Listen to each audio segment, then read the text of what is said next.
Assalamualaikum warahmatullahi wabarakatuh. Kita mulai pembahasan sesi 3 mata kuliah Epidemiologi Gizi, yang topiknya adalah konsep dasar sebab akibat. Oke, kalau di e-book, konsep dasar sebab akibat bisa teman-teman cek di Who Sang the Boat. Ini judul chapternya, Association and Causation. Baik, untuk bahasan topik kita pada hari ini, ada konsep dasar sebab akibat menurut Stuart Mill, konsep sufficient necessary cause, dan asosiasi kausal. Oke, kita masuk ke subbahasan yang pertama. Jadi ada tokoh filsuf yang akan kita bagi dua di sini. Tokoh filsuf yang pendekatan logikanya logika deduktif, di antaranya Plato, Descartes, dan Galileo. Dan juga filsuf yang pendekatan logikanya adalah logika induktif, yaitu John Locke, Stuart Mill, Immanuel Kant, dan juga David Hume. Nah, untuk logika deduktif dulu ya. Logika ini disebut juga dengan pendekatan rasionalisme. Karena deduktif, maka gagasan pokoknya ada di akhir. Kalau kita pernah belajar bahasa Indonesia ya, di paragraf, gagasan utamanya itu ada di akhir. Atau disebut juga logika umum khusus. Contohnya misalnya, semua siswa SMA Telekomunikasi Bina Jaya perlu nilai untuk bisa lulus. Dodi adalah siswa SMA Telekomunikasi Bina Jaya. Jadi Dodi perlu nilai untuk lulus dari SMA Telekomunikasi Bina Jaya. Ini yang disebut dengan logika umum khusus. Sedangkan logika induktif, tokoh di dalamnya ada John Locke, Stuart Mill, Immanuel Kant, dan juga David Hume, mengemukakan sebuah pendapat yang disebut dengan logika empirisme, logika empirik, yang disebut juga logika khusus umum, atau kalau di paragraf bahasa Indonesia, logika induktif ini bermula dari satu gagasan utama, kemudian kalimat-kalimat selanjutnya adalah kalimat penjelas. Contohnya, mobil dapat bergerak karena ada mesin, motor dapat bergerak karena ada mesin, kereta dapat bergerak karena ada mesin, pesawat dapat bergerak karena ada mesin. Jadi mobil, motor, kereta, dan pesawat dapat bergerak karena adanya mesin. Ini yang disebut dengan logika sebab akibat juga. Dari satu sebab menyebabkan suatu akibat, atau aksi menyebabkan reaksi, atau stimulus menyebabkan respon. Sehingga dari seluruh pendekatan logika di dalam epidemiologi dikenal dengan logika sebab akibat yang menjelaskan peristiwa terjadinya penyakit. Untuk sebuah penyebab, terdiri atas faktor-faktor risiko. Di dalam faktor risiko ini ada yang disebut dengan kausa utama atau penyebab utama, dan juga faktor-faktor determinan yang lain, yang bukan penyebab utama, tetapi juga berkontribusi dalam menyebabkan penyakit. Kausa utama bisa kita ambil contoh misalnya agent. Kemudian faktor determinan yang lain, contohnya faktor host dan juga environment. Nah, akibat yang ditimbulkan adalah adanya angka kesakitan. Contohnya misalnya kasus keracunan keracunan makanan yang kita pelajari di sesi 1, kita mendapatkan risiko relatif dari cold chicken adalah 3,8 kali. Artinya orang yang mengkonsumsi cold chicken berisiko 3,8 kali mengalami keracunan daripada yang tidak. Nah, hasil yang lain pun menunjukkan bahwa 23% orang yang mengkonsumsi cold chicken tidak mengalami keracunan. Artinya, selain cold chicken, ada faktor lain selain cold chicken yang mempengaruhi. Dalam hal ini, cold chicken sebagai agent atau penyebab keracunan makanan. Nah, faktor determinan lain bisa saja mungkin jumlah maksudnya porsi dari cold chicken itu, dan juga daya tahan tubuh dari host itu sendiri. Oke. Untuk belajar konsep sebab akibat, kita belajar konsep atau ilmu etiologi. Etiologi ini mempelajari penyebab penyakit atau masalah kesehatan, hubungan antara satu faktor dengan faktor yang lain, dan besarnya pengaruh masing-masing faktor tadi terhadap terjadinya penyakit atau masalah kesehatan di masyarakat. Nah, jenis-jenis hubungan sebab akibat bisa tidak berhubungan secara statistik atau berhubungan secara statistik. Kalau kita melakukan uji statistik ya, kesimpulan akhir yang didapatkan kan akhirnya berhubungan atau tidak berhubungan, signifikan atau tidak signifikan, bermakna atau tidak bermakna, gitu kan. Nah, kalau dia berhubungan atau bermakna, bisa jadi dia merupakan penyebab langsung atau kausal langsung, atau bisa juga dia merupakan kausal tidak langsung atau penyebab tidak langsung, yang artinya butuh faktor perantara lain untuk langsung menyebabkan suatu penyakit atau masalah kesehatan. Oke, saya ingin awali kuliah ini dengan salah satu cerita tentang siapa yang menenggelamkan perahu. Ada 5 hewan, ada babi, keledai, domba, sapi, dan juga tikus. Mereka akan naik perahu. Masuklah keledai, urutannya ya, keledai, kemudian domba, nah perahunya masih baik-baik aja. Naiklah babi, masih baik-baik aja juga perahunya. Masuklah kerbau, masih baik-baik aja. Namun ketika si tikus loncat, perahunya tenggelam. Jadi kalau ditanya siapa yang menenggelamkan perahu, penjelasannya menjadi bukan satu faktor tunggal. Bisa kita bilang tikus yang menenggelamkan perahu. Loh, kenapa bisa tikus? Tikus kan yang paling ringan. Iya, tapi setelah tikus masuk, perahunya menjadi tenggelam. Oke, teori itu mungkin bisa, pendapat itu mungkin bisa diterima, karena tikus juga merupakan salah satu penyebab perahu itu tenggelam. Tapi ada juga pendapat lain yang bilang, loh harusnya sapi yang membuat perahunya tenggelam, karena sapi yang paling besar. Tapi kenapa waktu sapi naik, perahunya tidak tenggelam? Nah, penjelasan itu pun akhirnya bisa diterima, karena ada sapi di sini, ada sapi di perahunya, saat perahu itu tenggelam, tetapi pada saat sapi itu naik, perahunya belum tenggelam. Artinya sebab akibat itu tidak bisa hanya dijelaskan dengan satu faktor atau satu teori saja, tapi penyebab itu adalah suatu proses yang kompleks. Sehingga masuklah kita ke dalam kausal model yang dikemukakan oleh Rothman pada tahun 1976. Dia yang mengemukakan model yang terdiri atas sufficient dan necessary. Jadi terjadinya penyakit itu ada 2 syarat, penyebabnya harus sufficient dan juga necessary. Oke, kalian perhatikan kelima diagram lingkaran ini, unsurnya beda. Yang satu ABCDE, yang satu ABFGH, yang satu ACFIJ. Ketiga kondisi ini bisa menyebabkan penyakit. Artinya, 1, 2, dan 3 disebut sufficient karena ketiga kondisi ini bisa menyebabkan penyakit. Ketiga kombinasi unsur bisa menyebabkan penyakit. Dan A disebut sebagai necessary. Kenapa? Karena A bisa ditemukan pada ketiga jenis kombinasi. Jadi harus ada A untuk bisa membuat penyakit itu terjadi. Sedangkan A, B, C, D, E, F, G, H, I, J adalah komponen penyebab karena unsur-unsur ini yang ada di setiap model. Jadi kalau bisa kita definisikan, sufficient itu adalah faktor yang kita tidak dapat menghindari itu untuk menyebabkan suatu penyakit. Biasanya terdiri atas beberapa kombinasi faktor. Komponen penyebab adalah faktor yang berkontribusi ke dalam munculnya penyakit, tetapi tidak sufficient kalau dia hanya muncul sendiri. Karena yang disebut sufficient kombinasinya harus ini. Jadi kalau dia muncul sendiri, dia tidak akan sufficient. Tidak akan menyebabkan penyakit.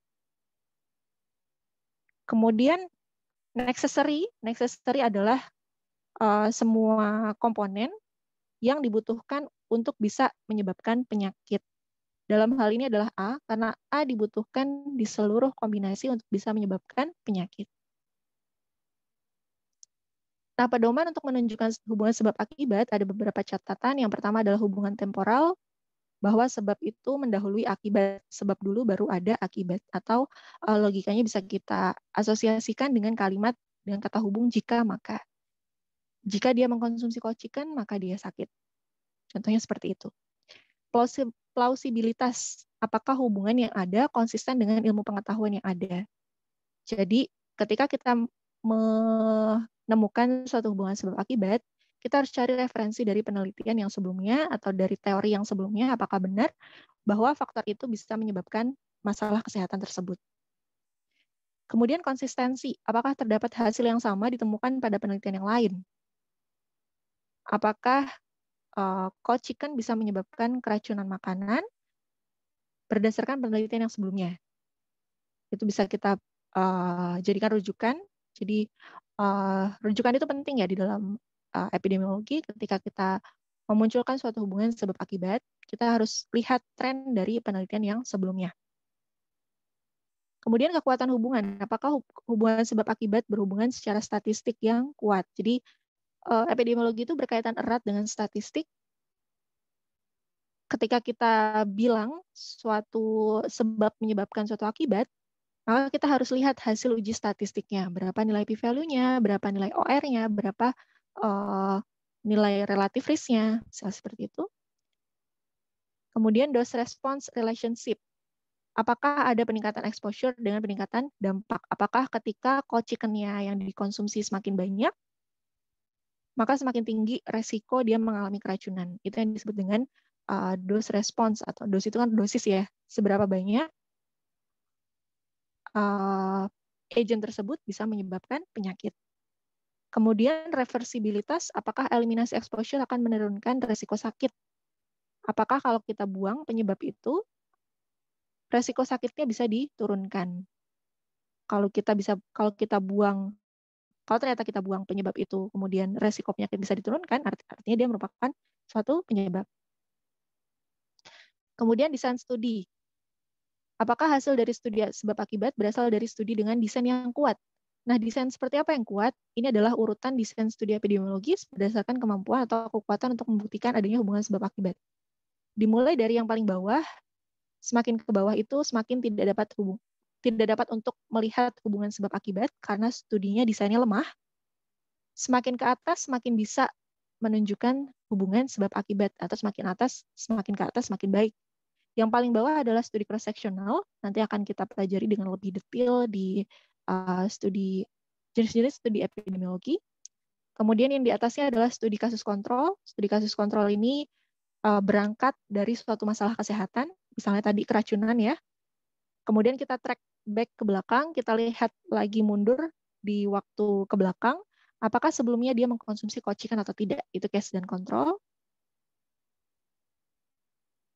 Kemudian ke atas lagi ada studi cohort. Cohort itu kita mengikuti subjek kita ke depan. Misalnya hari ini, cohort ini seperti yang sudah kalian pernah review ya terkait dengan Framingham Heart Study. Itu adalah contoh studi cohort ketika kita mengikuti subjek yang kita akses hari ini, yang kita lihat faktornya hari ini, misalnya merokok, kemudian kita lihat beberapa tahun ke depan, berapa besar resikonya mengalami penyakit jantung koroner, misalnya, seperti itu.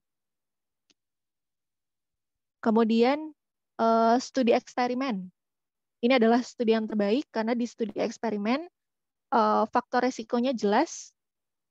Ada satu faktor resiko yang diberikan, kemudian kita lihat dari hasil studi eksperimennya apakah faktor resiko itu atau faktor itu bisa menyebabkan suatu penyakit tanpa ada bias atau tanpa ada kontribusi dari faktor lain. Jadi jelas A menyebabkan B.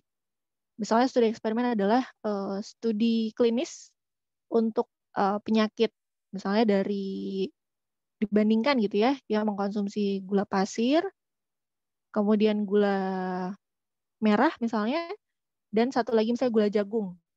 Kemudian dilihat dari kelompok orang yang mengkonsumsi gula pasir, gula merah, dan juga gula jagung, mana yang kemudian mengalami perburukan di kadar gula darah atau beresiko mengalami diabetes. Dari situ kita bisa menyimpulkan mana gula yang paling baik mengontrol kadar gula darah, misalnya seperti itu. Nah, dalam menunjukkan suatu model hubungan kausal, terdapat beberapa perkembangan dari masa ke masa, yang ini sebenarnya sudah saya singgung sedikit di riwayat perjalanan penyakit sesi lalu ya, mulai dari model klasik, kemudian modifikasi model klasik, kemudian multikausa atau jaring-jaring sebab akibat, dan juga model probabilistik. Kita mulai dari model klasik atau yang minggu lalu saya sebutnya dengan single causation. Ketika satu faktor X menyebabkan masalah Y. Di sini berlaku hukum specificity cause dan juga specificity effect, atau penyebabnya spesifik dampaknya juga spesifik atau kausanya spesifik, efeknya juga spesifik. Satu-satunya cause itu artinya satu-satunya penyebab dari munculnya faktor Y, yaitu faktor X. Kemudian specificity effect atau satu-satunya akibat yang ditimbulkan dari faktor X, yaitu faktor Y. Jadi satu sebab dan juga satu akibat. Ini yang disebut dengan single causation atau model klasik. Kelemahan dari model ini adalah bahwa penyebab penyakit itu tidak hanya tunggal, bisa juga ganda. Akibat itu juga tidak bisa kita set hanya tunggal, bisa juga ganda. Kemudian keterbatasan dari konseptualisasi faktor-faktor kausal. Ada faktor lain yang ternyata nggak diperhatikan di sini, dan juga keterbatasan pengetahuan. Artinya kita menampik atau menghilangkan faktor lain yang memiliki peluang untuk juga menyebabkan suatu masalah. Maka karena adanya beberapa kelemahan itu muncullah modifikasi model klasik yang menjelaskan bahwa penyebab itu bisa ganda. Kemudian kausa yang menentukan terdiri dari sekelompok faktor kausal atau klasternya sufficient. Ingat ya, roda yang tadi yang sufficient itu artinya ada beberapa faktor yang harus ada untuk bisa menyebabkan penyakit. Kemudian pengaruh setiap faktor saling tergantung pada kadar faktor lain. Artinya contohnya tadi misalnya, kocikan bisa menyebabkan keracunan, tetapi harus ingat juga bahwa ada faktor lain yaitu host dan juga environment yang juga harus mendukung si cold chicken tadi untuk bisa menyebabkan keracunan. Misalnya daya tahan tubuhnya rendah, atau dosisnya harus tinggi, atau porsinya harus besar. Kemudian adanya kausa kontributor, yaitu faktor yang ada dalam satu klaster, tetapi tidak pada semua klaster. Atau tadi yang A, B, C, D, E, F, G, H, I, J, bisa jadi dalam satu model sufficient dia ada, tetapi model sufficient yang lain dia tidak ada. Artinya ada beberapa alternatif model untuk bisa menyebabkan suatu penyakit. Kemudian muncul perkembangannya kembali muncul dengan lebih kompleks, yaitu model multikausa atau yang saya sebut dengan jaring-jaring sebab, atau yang kita sebut dengan jaring-jaring sebab akibat yang saya jelaskan minggu lalu. Kemudian model probabilistik memberikan ruang terhadap kemungkinan terjadinya kesalahan-kesalahan yang kita analisis dengan menggunakan statistik. Ada faktor-faktor yang diperkirakan ada hubungan dengan penyakit pada saat diagnosis ditegakkan, yang akhirnya dikelompokkan menjadi faktor yang mempercepat atau memperlambat terjadinya penyakit, dan juga faktor yang diperkirakan berhubungan dengan prognosis atau perjalanan penyakit. Jadi di model ini dipertimbangkan faktor-faktor lain berdasarkan hasil uji statistik. Contohnya pada saat kita menginvestigasi kasus keracunan makanan di sesi pertama lalu, yang punya nilai relatif risk itu tidak hanya cold chicken. Makanan yang lain juga punya relatif risk, tetapi nilainya lebih kecil dibandingkan cold chicken. Relatif risk itu kan sebenarnya adalah satu angka yang menunjukkan probabilitas atau peluang seseorang untuk bisa menderita penyakit atau masalah kesehatan tertentu. Baik, sampai di sini pemaparan dari saya untuk sesi ini. Kita lanjutkan dengan diskusi di Zoom. Terima kasih. Wassalamualaikum warahmatullahi wabarakatuh.